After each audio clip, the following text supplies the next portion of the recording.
We're next going to have an oration from Mr. Shri B. Srinivasa Prabhu, the Director, Lok Sabha Secretariat of New Delhi.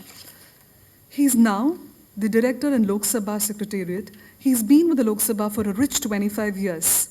And he's right now looking after the table office, which deals with preparation of agenda, calling attention, 0 hour, adjournment motion matters under Rule 377, resignation oath of MPs, seat allotment to MPs, absence of MPs from sitting of the House, voting in-house, issue of identity cards to MPs, reference of death on ex-MPs, achievements by Indians in different fields and MP lads' work. He's been briefly associated with the Standing Committee on Social Justice. He attended training in international legislative drafting in USA and management training in Missouri. With so much responsibilities down his head, he's with us, and let's hear from him. Dear friends, in fact, I'm very happy and privileged to be here amongst you. I thank Mr. Srinivasan, popularly known as Prime Point Srinivasan, for giving me an opportunity to be here. And I also thank the entire Sansad Ratna team to make this event a grand event. As you all know, our country is the largest parliamentary democracy in the world. And today we are honoring members of parliament for their excellent performance in the parliamentary field. You all must have seen in the TV that MPs after MPs speaking on different issues. Have you ever wondered what do they talk or what do they debate? In fact, they have so many issues to debate. Our parliament consists of two houses, that is Lok Sabha and Rajya Sabha. And of course, President is in charge of both. He is also made in part and parcel of the parliament. The Lok Sabha consists of 545 members, including 2 nominated members. And the Rajya Sabha consists of 245 members, including 12 nominated members. And in fact, the President is head of both the Lok Sabha and as well as Rajya Sabha. What are the main functions of the Parliament? Have you ever wondered? What do they discuss and what are the main functions of the Parliament? The major functions of the Parliament are making laws, that is legislation.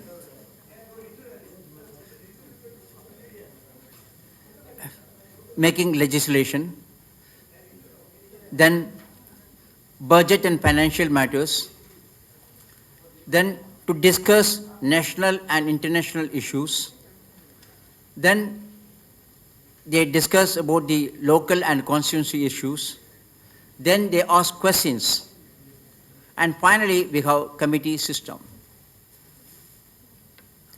But any member cannot just rise up and talk or make a speech. We have to follow certain rules and regulations. In fact, our Constitution of India has provided for making our rules, and the Parliament has made a rules of procedure and conduct of business in Lok Sabha. So all debates, all discussions have to be within the parameters of the rules and procedures and conduct of business in Lok Sabha. A member cannot just rise and stand up and start talking.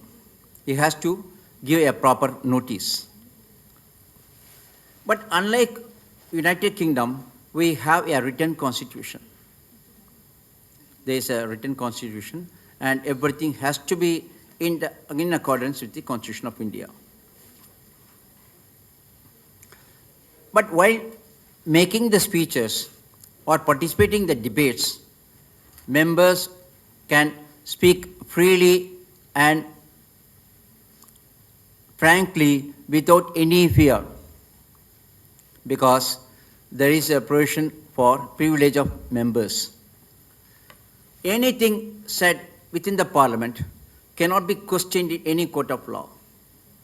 Suppose you think what happens. Suppose a member says something and is subject to case in court, then he can't make his speech frankly or freely.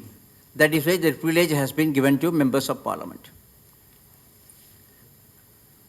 But how does this system works? I told you the major functions of the parliament. There are six functions of the parliament. But how the system works? For participating in the debate, how does a member can participate in the debate? What are the ways? The first way is he can give a notice to Honorable Speaker that he wants to speak on any subject. The second way is he can request his party chief whip. He may be allowed to speak. Our Honorable Member of Parliament, Shri Arjuna Meghalji, is a chief of Bharatiya Janata Party.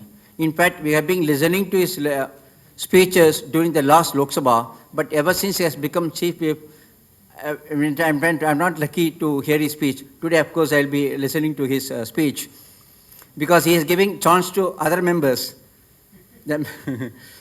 Members, yes. After he has become chief whip, he is giving chance to other members. So this is another way. The another way of making a speech in the parliament is catching the speaker's eyes. What is the term catching the speaker's eye? Just he can raise his hand, then the speaker may allow. This is catching the eyes of the speaker.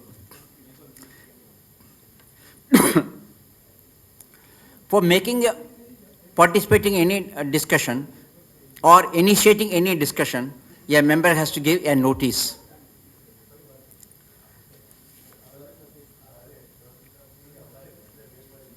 For allowing all members to participate equally and for making the level field, a system of ballot is held. Suppose 10 members give notice on any issue at say one point of time. But who should be allowed? And how it should be decided? Who would decide? So we have a system of draw of lots. A ballot is held. When the ballot is held, the person who gets the priority, he would initiate the discussion. He may be an independent candidate, or may be belonging to any political party. The status of member of parliament, the status of the political party is not at all considered for drawing of lots.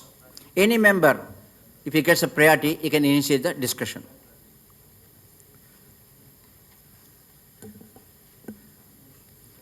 As rightly pointed out by Dr. Sudarshan, our constitution provides for checks and balances. Parliament makes laws. Suppose any law made by Parliament, if it is unconstitutional, can always be struck down by the highest court of the country, that is the Supreme Court. But a Supreme Court judge, for his misconduct, can be removed by members of Parliament. So we have enough checks and balances. As I was telling you about the major functions of the Parliament, legislation. How a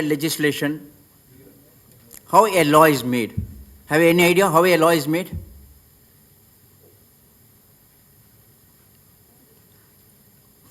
For making a law, first a minister has to give a notice of a bill that the Sudarshan was referring. Bill is a draft legislative proposal. It is not law itself, it is only a draft legislative proposal. He introduces a bill. You know how a minister introduces a bill?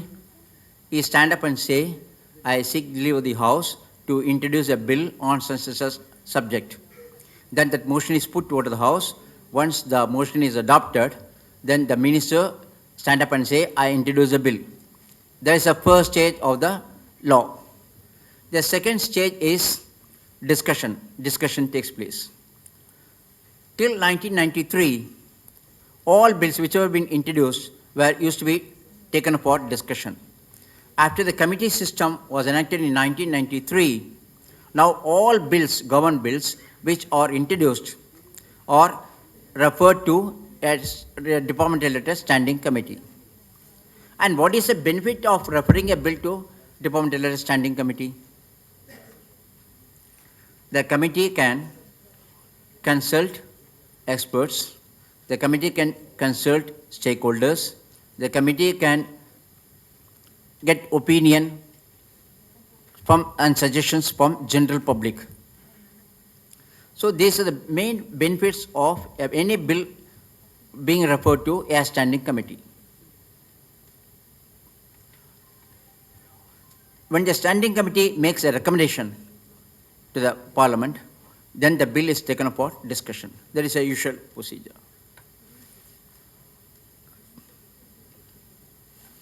After the committee has presented a report, the bill is taken for discussion. All members take part in the discussion. Then it is passed by one house and is transmitted to other house, because we have two chambers. One is Lok Sabha and Rajya Sabha. The same procedure is adopted in Rajya Sabha also. Once the bill is passed by Rajya Sabha, it goes to the President for his approval. When the President gives his approval, it becomes law of the land. Since I have a little time, not much time, I cannot explain to you in detail. The second function is to discuss national and international issues. For that, we have various devices, like short duration discussion, calling attention. We have various devices. Any member can give a notice. Once the speaker allows the member, he can start a discussion. The other members participate in the discussion. At the end, the minister replies to the debate. When the minister replies to the debate, he informs the House and as well as the public through the Parliament what steps the government is taking on any particular issue. The main function of the main purpose of the parliamentary system is to make executive accountable to the people. The Parliament discusses actions, omissions, or inactions of the government. Then definitely some conclusion would be arrived, which will be beneficial for the country. Then we have budget and financial matters. In fact, you all know, without money, nothing can be done. But government cannot spend even a single rupee without the approval of the Parliament. So Parliament approval is must for spending any money. You all know the budget is presented on the last working day of February. But when you talk about budget, you will not find the word budget in our constitution. It is only annual financial statement. But how the word budget we are being used now? Actually, the meaning of budget is, the original meaning of a budget is not an English word, is a leather bag.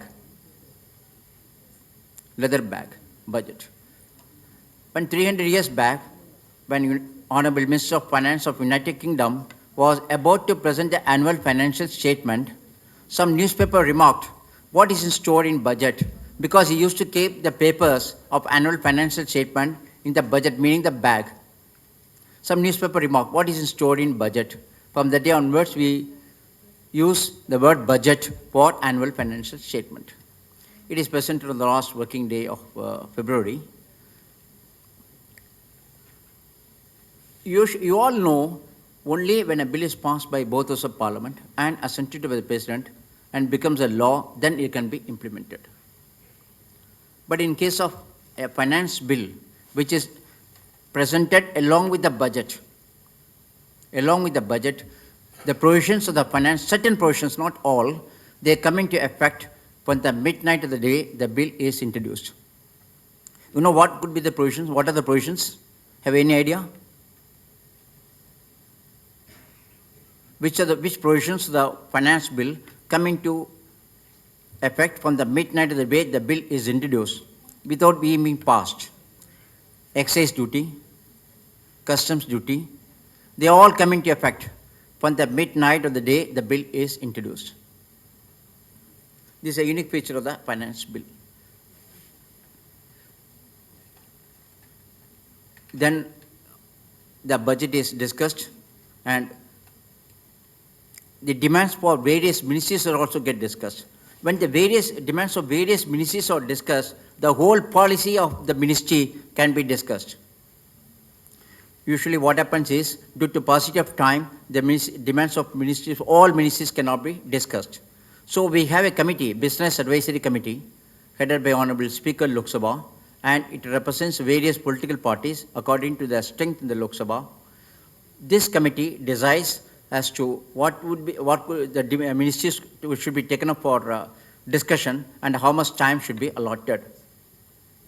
Usually, I've been seeing that every year, demands of 5 to 6 ministries get discussed in the House.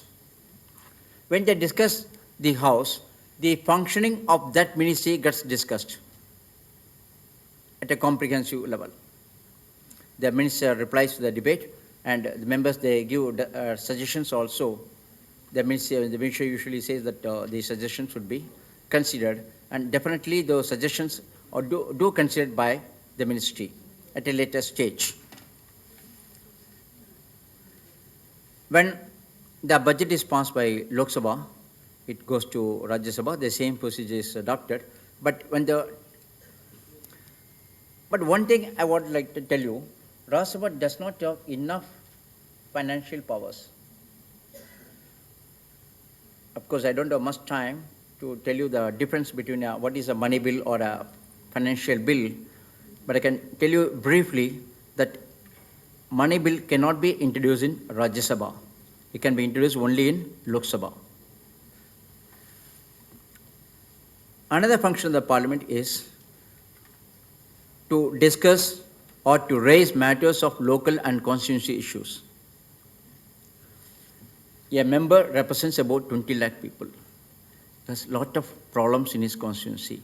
So he has to raise issue regarding his constituency in parliament. It could be any issue, like opening of a Kendriya Vidyalaya or railway line or funds for water project in his state or for airport connectivity or any problem of his constituency. A member is required. The people expect him to represent the issues of the constituency in parliament. But what are the ways? How can a member can represent or who is representing a constituency can raise the issue in the parliament? There are certain ways. At least there are 2 ways. One is matters under Rule 377. A member has to give a notice of, a text of what he wants to raise it. Then he raises in the House. That text goes to the ministry, and the minister gives a reply also.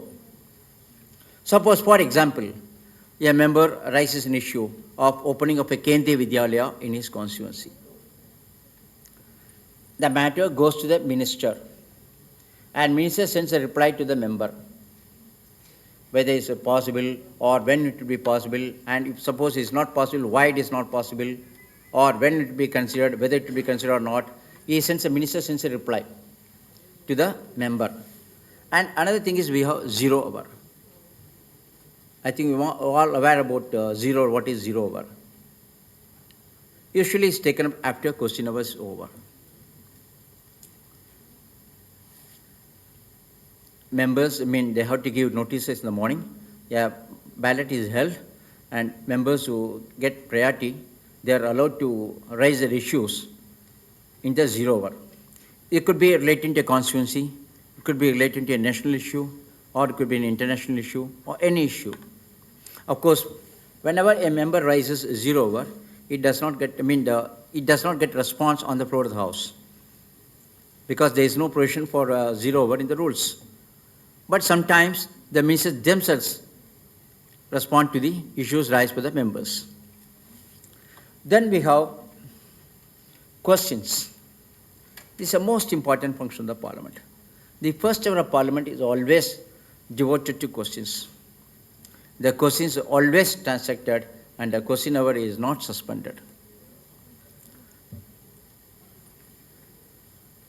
Any member who has already given notice of a question, you would ask the question to the minister, and minister is required to answer the member. And some other members who are permitted by the Honorable Speaker can also put questions. Questions is a very important function of the parliament. It makes the government accountable on the floor of the house immediately. It makes the government accountable to the parliament, to the government, to the country on the floor of the house. The minister has to reply, and sometimes members, they all put more questions. This is one of the way of making the government accountable to the people and country. Then we have committee system. Committee system is basically the government, the members of parliament scrutinizes the policies of the government. Because parliament does not have enough time to scrutinize the proposals or the policies of the government. Till 1993, we did not have any committee system. The committee system was in place in 1983 when standing committees relating to different ministries were set up. And what is the function of the committee? There are two advantages of the committee system. The one is the committees can meet during intersessions also. The second thing is the committees can take the opinion of experts, they can consult the stakeholders, they get opinion from the public, and they can make recommendations, and they can call for official witnesses also. They can call for officers from the ministries, and the officers of the ministry can be asked what they are, what is the position of the government on a particular issue. In fact, I can tell you that the committee system is very successful in our country.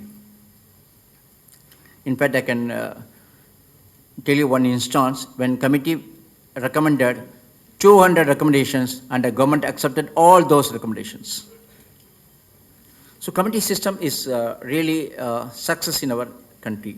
It can make during intersession, and all members are part of some committee or other. Each and every member is associated with one departmental standing committee or other. So it can definitely contribute to the policy or making of a policy, or if any changes are required in a policy, or any changes are required in some document, the members can put forth his views frankly and fearlessly, and the government do accept those recommendations.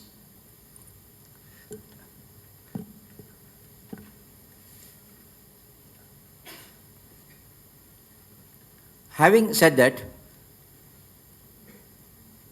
our a parliamentary system is because we have enough checks and balances in our parliamentary system, and members are the representatives of the people, and they have to take up the issues. They have to take up the issues in the parliament without any fear or favor. I've been telling you that all discussions have to take place under the rules.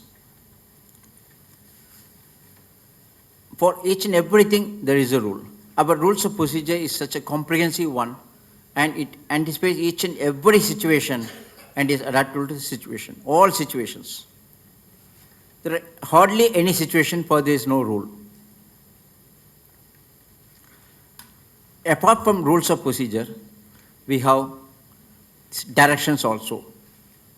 The speaker, we have a manual on directions. It's also almost a rule. But the basic difference between a rules and direction is rules can be amended by only a rules committee, whereas the speaker can amend any direction.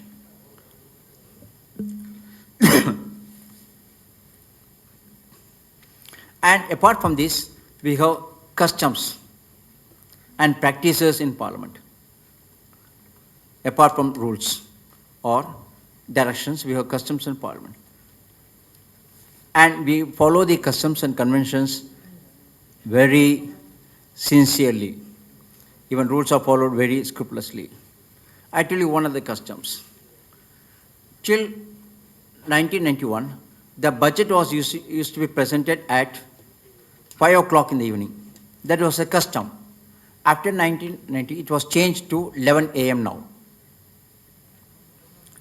They follow the same custom, and the House does not meet after the budget is presented. This is one of the customs.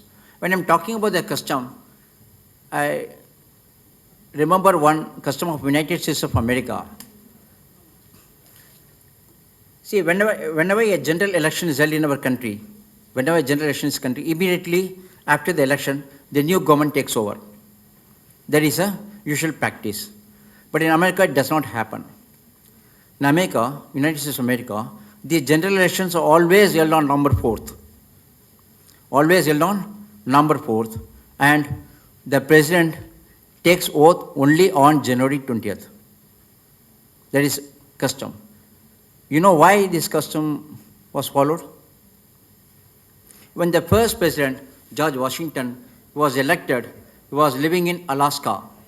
At the time, there was no transport facility. So he had to come by horse to Washington, D.C. After he was informed he has won the president election, he started his journey. And he could reach Washington, D.C. only on January 20th. So he took oath on January 20th, and this custom is being followed even now. Yes. In fact, the parliament is they are basically not only rules and procedures, customs also. Even in another custom, I tell you, in the United Kingdom, whenever the finance minister presents the budget, somebody takes a lantern along with him. Even now, this custom is followed. So, I mean, the parliament is not only been bound by the rules of procedure, but they follow the custom scrupulously. Suppose they miss this custom, they feel that something is lost. Something is lost. With this, I thank you very much for patiently listening to me. If you have any. So that was again really, really enlightening, and it was filled with a lot of humor, so thank you very much. May I invite Sri Rajiv Sattar to deliver a small token of memento to our own Mr. Srinivasa Prabhu. He's a member of the parliament, and we are proud to have him here.